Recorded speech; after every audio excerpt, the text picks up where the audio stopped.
Hey, what's up guys? Brian Ellwood. In this video, I want to talk to you guys about the difference between an asset-based loan and a YouBased loan, which is a term that I made up. It's really important that you guys understand the difference between these two.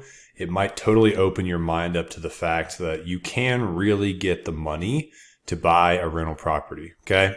So when I first got into real estate investing, I wanted to get rental properties. I didn't have really a credit score. I didn't have like a solid income history, and I didn't really have the money for a down payment, right?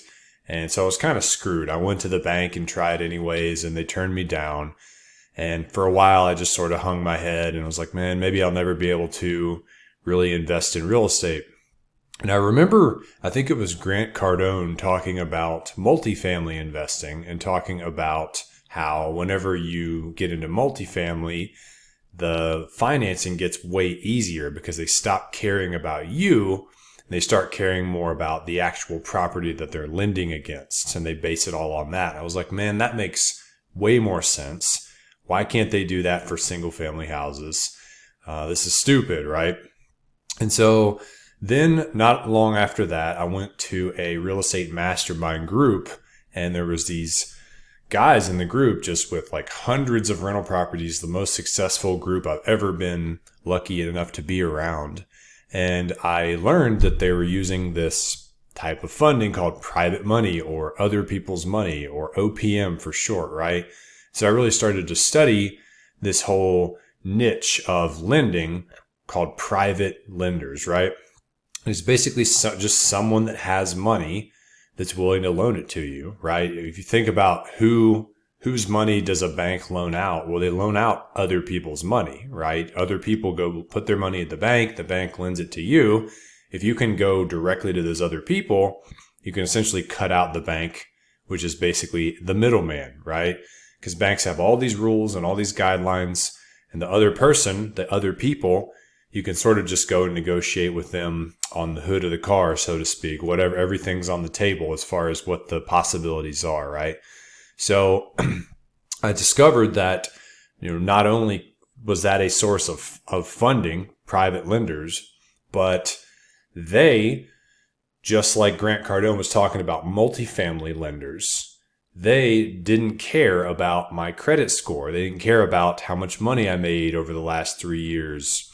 They didn't even care if I had money for a down payment, as long as I was only asking for a certain percentage of what the property was worth from them so that they were protected.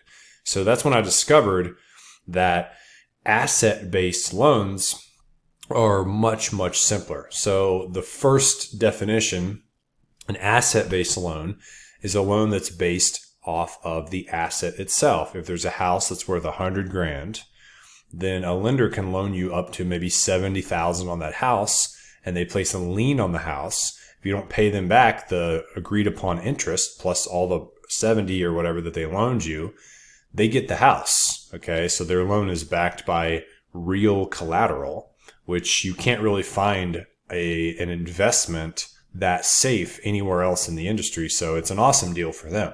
Some of the most successful and wealthy people I know, they do this all the time, private lending on real estate, okay?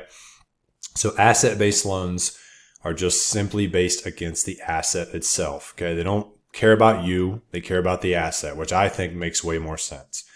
Bank loans, on the other hand, are you-based loans, and that means they want to know all about you. What is your credit score? What's your income history? Just all this stupid little stuff, right? And that makes it way more difficult for you to get loans, right? And your credit score is never really a reflection of your ability to repay a loan. I don't believe that. Like, some people just never took the time to build a credit score, or some people, took a hit, like when the market crashed in 2008 and it destroyed their credit score or whatever. It doesn't mean that they can't now afford to pay a $300 a month mortgage on a $50,000 loan, right? It's ridiculous.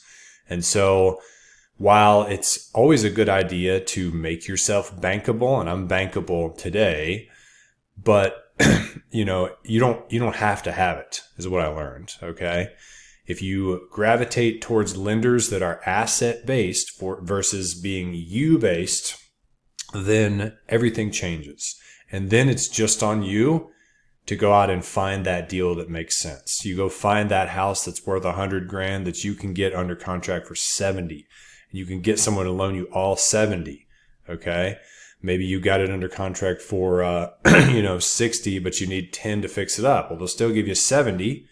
They'll give you 60 to close. They'll give you the 10 for the rehab. And then you've got 30,000 in equity in it. The lender is in a good position because they've only loaned you 70. It's worth 100 and everybody wins. Okay. So I hope that made sense for you guys. But when I had this aha that there's such thing as asset-based lending, it doesn't have to be the you-based type lending. Everything changed for me.